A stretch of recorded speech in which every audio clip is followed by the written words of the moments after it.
talks we're having at the moment also bring in other things. I was talking to a group of junior doctors, ridiculous name for people that have spent 7 years getting qualifications, still be called a junior doctor, but never mind. They were telling me their concerns were about hospital management, their concerns were about pay, obviously, but their concerns were also about their own housing situation. Young doctors in hospitals in London sharing flats because they can't afford to rent a flat of their own because the rent levels are so high. And our borough council here in Islington does everything it can to build all the council housing it can. Well done, Islington. Full support for them in building council housing where they can. But every site we develop is a negotiation with a private sector developer to find out how many social rented properties we can get out of it.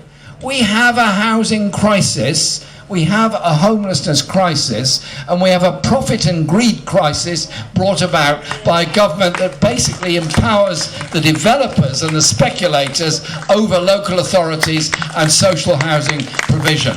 And so, over the years, we've fought many battles against stock transfer and many battles to get council housing built, and I'm very pleased to see there is some new council housing becoming available. But the effects on people's lives of the housing they're in. I mean, I was doing a street advice bureau this morning. I do them quite regularly.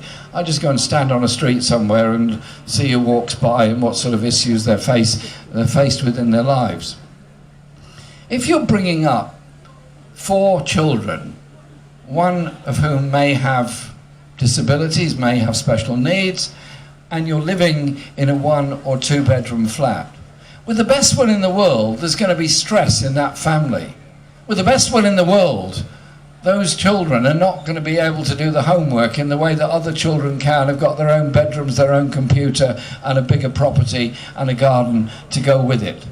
So we start discriminating against the poorest working class kids from birth onwards. We need housing as a right, not as a profit centre for those that can make money out of things. This is all what we can and ought to be able to achieve in our world, and that's why I was proud to lead the Labour Party and put forward the manifestos that we did in 2017 and 2019. But I tell you this, when you rattle the cage of the richest and most powerful in our land, they do not like it. They do not like it one bit.